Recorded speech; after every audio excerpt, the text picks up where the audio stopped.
Bonsoir à tous, bienvenue dans cette édition spéciale 2 octobre au sommaire. Professeur Alpha Condé, en cette date historique de la Guinée, était ce matin à la place des Martyrs pour la pose de la gerbe de fleurs. Mamou, la ville Carrefour qui devrait abriter les festivités de l'an 56 de l'accession de la Guinée à l'indépendance, n'est pas restée à marge de la célébration. Les autorités de la localité ont aussi célébré la fête de leur manière. Lutte contre Ebola, les femmes musulmanes de Guinée étaient fortement mobilisées ce jeudi au centre islamique de Donka pour des prières. Merci de votre fidélité à Évasion Guinée. Bienvenue à tous. La Guinée a célébré ce jeudi l'an 56 de son indépendance, une fête célébrée dans un contexte particulier. Les autorités ont tenu à respecter la date historique malgré le report des festivités prévues à Mamou au mois de décembre prochain. Le chef de l'État a tout de même posé la gerbe de fleurs à la place des Martyrs de Conakry. Ibrahima Sori et Ariane Sané étaient de la partie. Voici son compte rendu. 2 octobre 1958, 2 octobre 2014, 56 ans d'indépendance, les festivités prévues à Mamou n'ont pas pu se tenir à cause d'Ebola. Mais les autorités ont tenu à respecter la date historique du 2 octobre. La fête a été symboliquement célébrée à Conakry. Président d'institutions républicaines, membre du gouvernement, corps diplomatique, forces de défense et de sécurité étaient ce jeudi à la place des Martyrs. Une occasion pour le chef de l'État de penser à tous ceux qui se sont battus pour la décolonisation de la Guinée. Professeur Alpha Condé a ainsi posé une gerbe de fleurs en leur mémoire. Le professeur Alpha Condé a dit, faisons ensemble, mettons Ebola dehors, ne mettons pas la Guinée dehors. Vouloir ne pas célébrer aujourd'hui, c'est comme pour dire qu'on a nié l'histoire. Or, l'histoire existe. Le 28 septembre, le 2 octobre sont nos symboles, les symboles de fierté. C'est en cela que vous remarquez la place des Martyrs qui a redoré son blason. Le gouverneur a mis tout en œuvre pour reprendre tout le dispositif d'aménagement d'installation. La fête nationale de cette année a été célébrée dans un contexte particulier. Le pays est secoué par l'épidémie de fièvre Ebola. Lutter contre cette épidémie pour la bouter hors de la Guinée, ce n'est pas chose facile, mais heureusement, avec l'implication personnelle du président Alpha Condé, Ebola est en train d'être vaincu. La Guinée n'est pas seule. Je crois que c'est ça le message fondamental. Elle n'est pas seule. Elle peut compter jour après jour sous le soutien de ses pays amis, la France en particulier. Pas exclusivement, j'ai mon collègue allemand qui est à côté de moi, mais la France en particulier, comme le président François Hollande l'a redit cette semaine au président Alpha Condé lorsqu'il l'a reçu au palais de l'Élysée. Vaincre Ebola, c'est donc le combat que mène pour l'heure la Guinée et ses amis. Une lutte difficile mais pas impossible. En tout cas, le chef de l'État, dans son adresse à la nation, demande l'implication de tous. Malgré le report de ces festivités à Mamou, les autorités administratives et militaires de la ville Carrefour ont aussi procédé au dépôt de la gerbe de fleurs. Une cérémonie a été organisée à cet effet au bataillon autonome de Mamou. Suivez le discours du gouverneur de Mamou, et spéciaux Abdraman Ba et Youssouf Diaby. De quelques situations spéciales, les Guinéens vaquent à leur occupation. Les Guinéens font leur travail. Notre président et ses ministres et tous ceux qui peuvent sortir vont à l'étranger, continuent leur travail. Le moment venu, le gouvernement annoncera un jour que nous attendons tous pour que ce 2 octobre d'aujourd'hui soit fêté dans des conditions meilleures. Lorsque le monde entier comprendra que cette fièvre Ebola, c'est vrai qu'elle est grave parce qu'elle décime des gens, elle tue des gens, mais nous pourrons la vaincre. Et ce sera fait en République de Guinée. À cause de la fièvre hémorragique à virus Ebola, que les festivités des 56 ans de l'accession de la Guinée à l'indépendance ont été reportées pour le mois de décembre prochain. La commission d'organisation estime que d'ici là, Mamou sera prêt à recevoir les visiteurs. Suivez Sanoussi Bantamasso, ministre délégué des Guinéens de l'étranger et président de la commission. En tant que président de la Commission nationale d'organisation des festivités de l'indépendance qui doivent avoir lieu à Mamou, je suis convaincu que d'ici décembre, au moins les 80% des chantiers seront disponibles.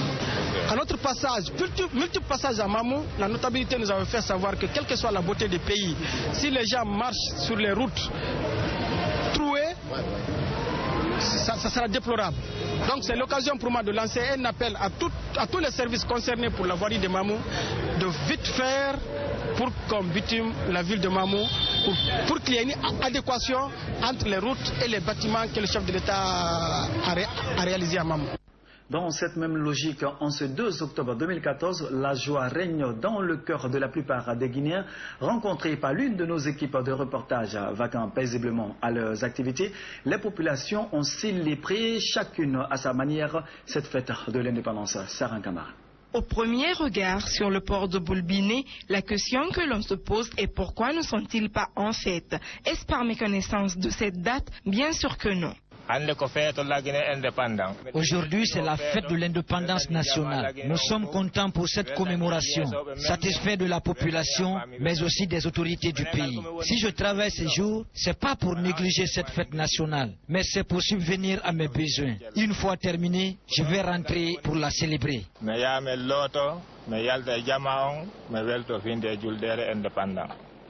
Si pour certains Guinéens, il n'y a que des défilés et fanfares pour commémorer le 12 octobre, pour Raja Aïssata Daffé, il existe bien d'autres moyens pour immortaliser les pionniers de la souveraineté nationale. Le 2 octobre ne doit pas passer inaperçu. Peut-être ce sont les festivités, les manifestations, les danses folkloriques qu'on organise ou bien des inaugurations qu'on doit faire peuvent être reportées. Mais le 2 octobre 58 reste le 2 octobre 58. Cette date-là, on ne peut pas la reporter. Il faut qu'il y ait quelque chose. Aujourd'hui, il y a la prière à la mosquée Faisal. Le 2 octobre est fêté, mais sous une autre forme. Parce que les circonstances nous obligent à faire la fête dans ces conditions.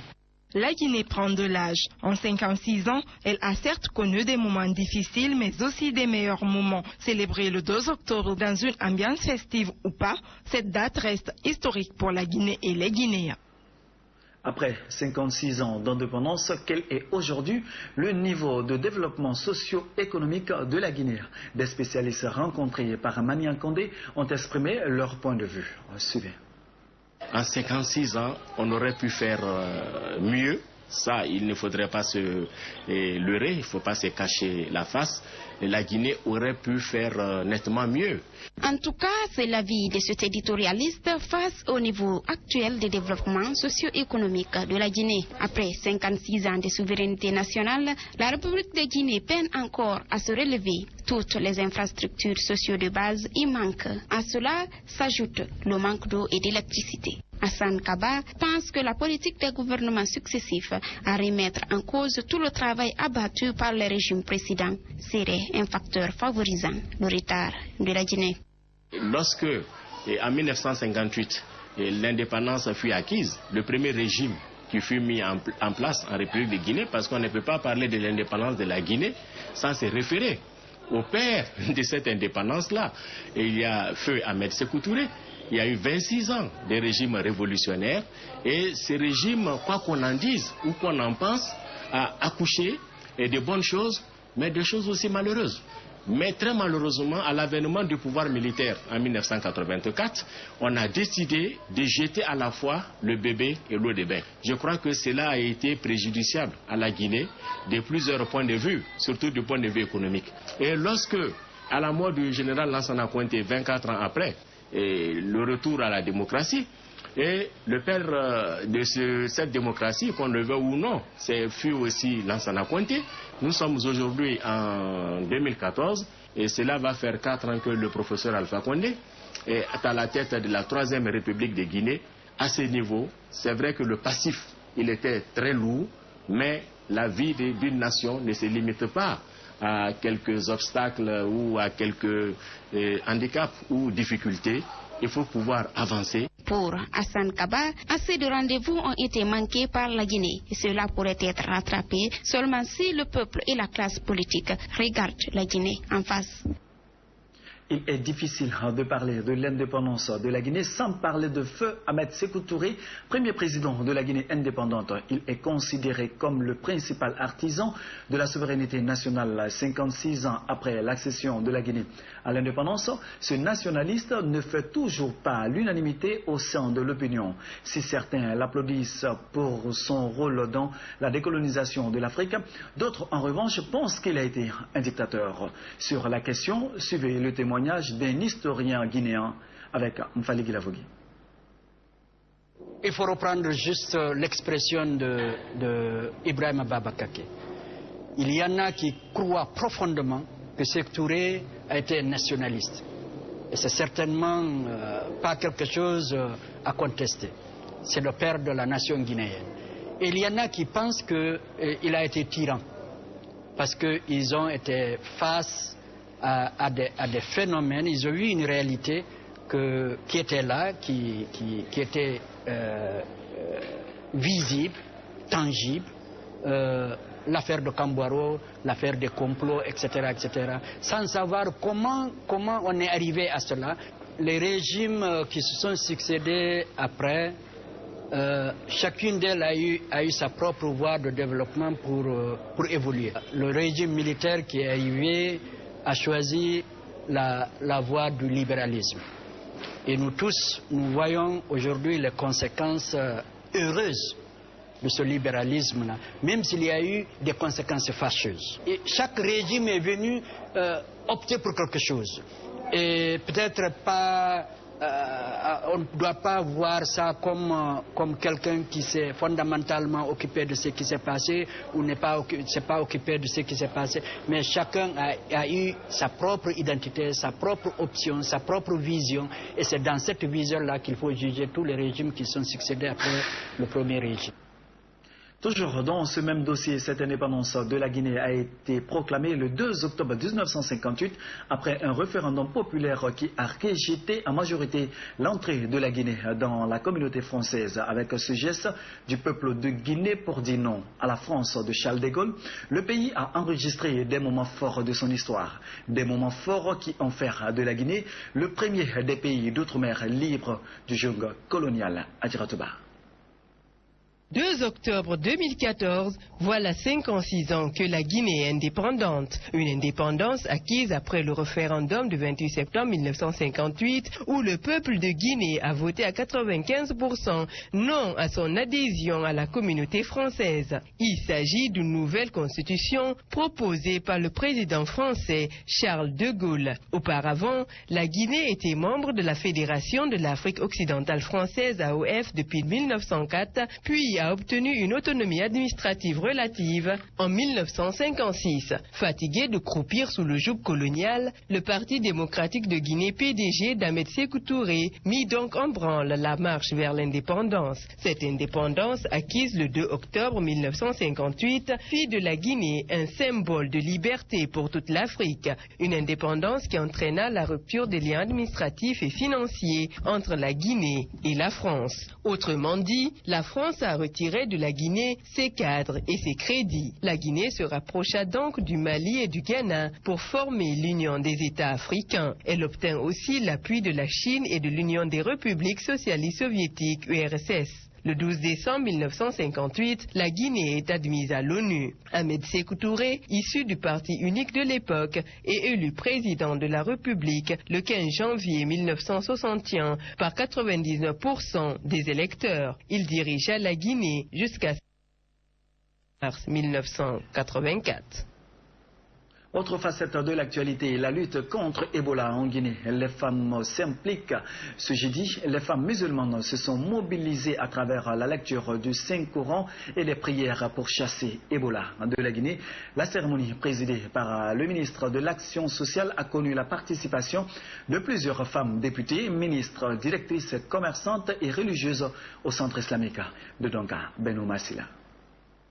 Organisée par l'Association des femmes musulmanes de Guinée, cette lecture du Saint-Coran et d'imploration de la grâce d'Allah a mobilisé plusieurs femmes de Conakry venues des ONG et organisations islamiques, du Parlement et des départements ministériels. Elles ont lu 41 fois à 3 reprises le Coran entier et Yassine, 777 fois le verset Ayat al-Kursi, le tout clôturé par le Hatim Houran, ce pour booster hors de la Guinée le virus maudit Ebola. En Guinée, 50% des victimes d'Ebola sont des femmes et 20% sont des enfants.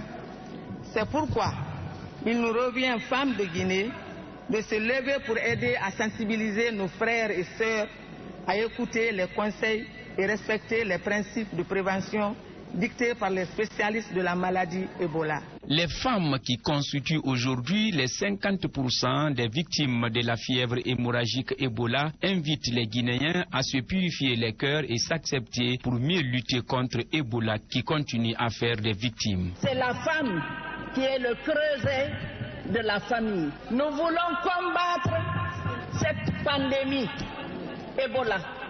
Mais pour la combattre, nous devons purifier nos cœurs. Nous devons nous aimer. Nous devons nous accepter. Nous devons gérer nos différences. Cette maladie nous empêche de dormir, donc nous n'avons pas la paix avec cette maladie. Que Ebola soit dans un autre camp et qu'il ne soit pas dans l'autre, Ebola ne connaît pas ça. Ebola n'a pas de frontières. Donc éliminons toutes les barrières entre nous. Président de la cérémonie, la ministre de l'Action sociale, de la promotion féminine et de l'enfance a exhorté les femmes à l'union et à la bonne communication dans leur foyer pour vaincre Ebola. Accepter d'accompagner nos différends. Plus nous sommes unis, plus nous barrons la route à la pauvreté. Nous sommes les plus exposés aux intempéries de la nature. Mais si nous nous donnons la main, nous sommes persuadés et convaincus que nous allons vaincre tous nos maux. C'est nous les femmes, on peut s'entraider entre nous. Sans femmes, aucune vie n'est possible. C'est nous qui donnons la vie. Nos maris sont à nos écoutes et nos enfants sont à nos écoutes. Plus on est responsable, plus on a la vie paisible. Ensemble, les femmes participantes à cette rencontre de prière ont maudit l'impitoyable virus Ebola. Et à cause de cette maladie, les Guinéens n'ont pas pu effectuer le Hajj de cette année et n'ont pas également pu fêter ce jeudi comme prévu le 56e anniversaire de la souveraineté nationale. Autre facette de cette édition d'information, dans quelques jours, les citoyens vont fêter l'Aïd el-Kébir, communément appelée la fête de Tabaski. Cette année, cette fête trouve les Guinéens dans une situation économique difficile. Les salons de coiffure et les ateliers de couture sont déserts. Idiatou Diallo a fait le tour de quelques ateliers. Suivez son reportage. À quelques jours de la fête de Tabaski, l'ambiance est morose dans les ateliers de couture et dans les salons de coiffure. Le manque d'argent en serait la principale cause. Nous venons à Madina tous les jours sans avoir de clients. Des fois même, on n'engage même pas. Mais cela ne nous décourage pas. Cette année, les gens n'ont pas d'argent, d'où la rareté des clients. À l'heure là, il n'y a pas de clients. Il n'y a pas d'argent à l'heure là. C'est pour cela qu'on n'a pas trouvé les clientes.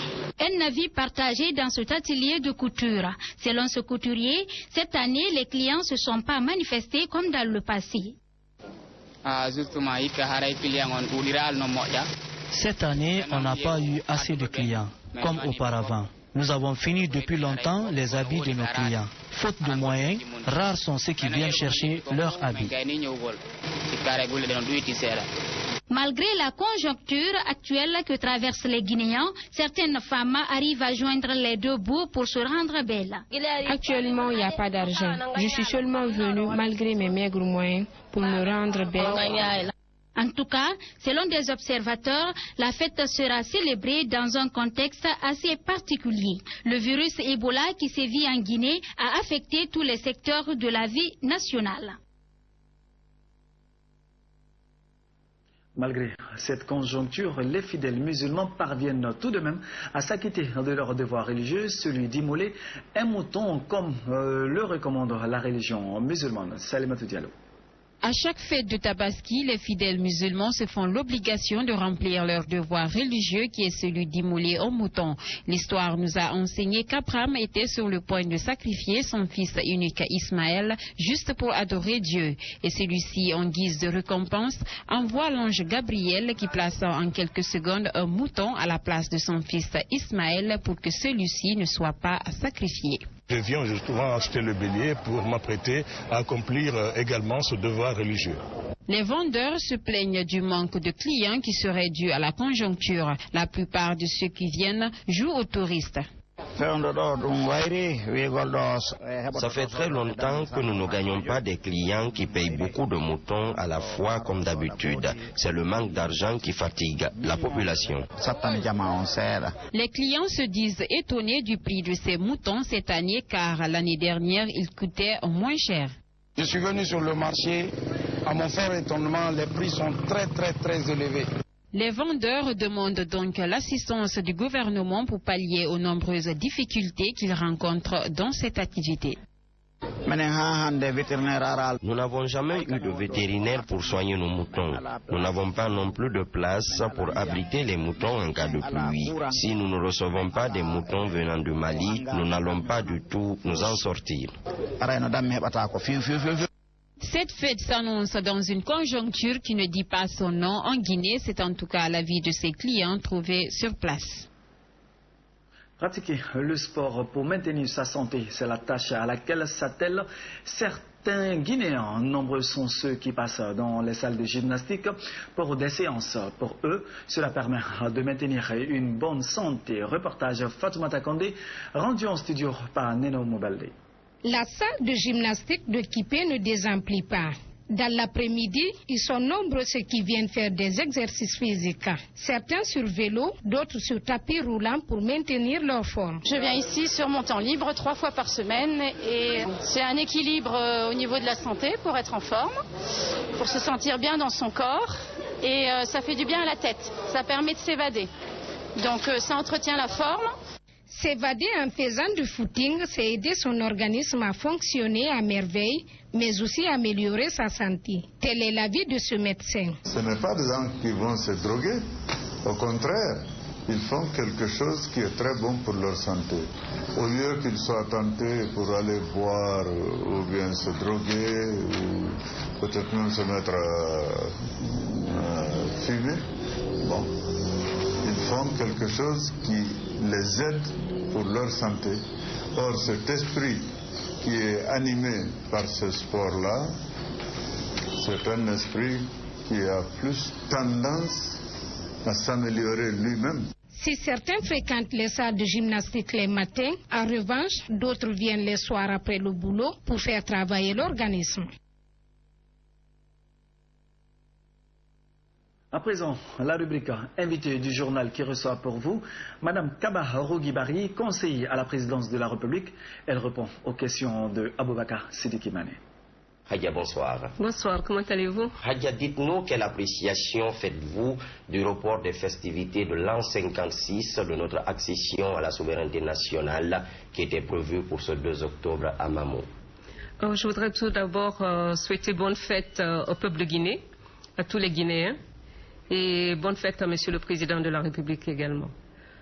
Le report de cette fête a été une bonne chose. Je pense que ça a été une grande sagesse de la part du Président de la République, car pour respecter le protocole médical, nous sommes en situation d'urgence médicale et qu'il n'est pas prudent de se réunir plus de 10 personnes quelque part. Même 3 personnes, c'est déjà... Il y a des risques. Donc, pour éviter les risques d'épidémie, cela ne veut pas dire que tout le monde est malade, mais on a fait le report pour décembre. Mais, étant donné que nous sommes le 2 octobre, il a fallu que l'on fasse quelque chose en l'honneur de nos dévanciers et ceux-là qui ont combattu pour lutter contre l'esclavage, la liberté du pays, l'indépendance de notre pays. Donc, il y a eu dépôt de gerbes de fleurs aujourd'hui à Conakry. Ok, Hadia, dites-nous, d'ici décembre, des dispositions adéquates seront-elles prises pour éviter la propagation du virus Ebola?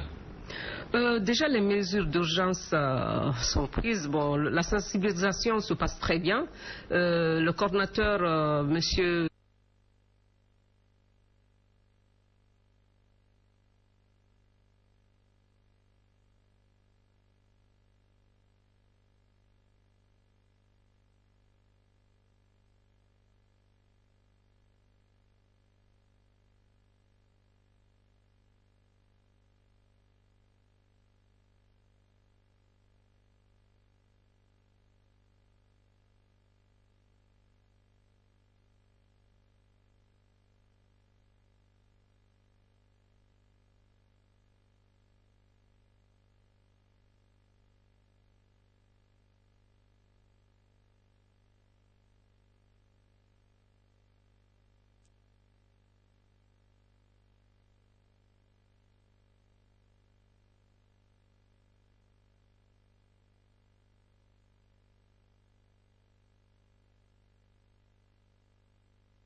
L'indépendance prévue en décembre prochain?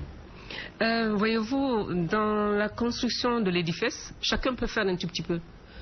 Donc chaque ressortissant de Mamou, résident à Mamou, ami de Mamou, chacun se bat de son côté, apporte son mieux possible pour que les festivités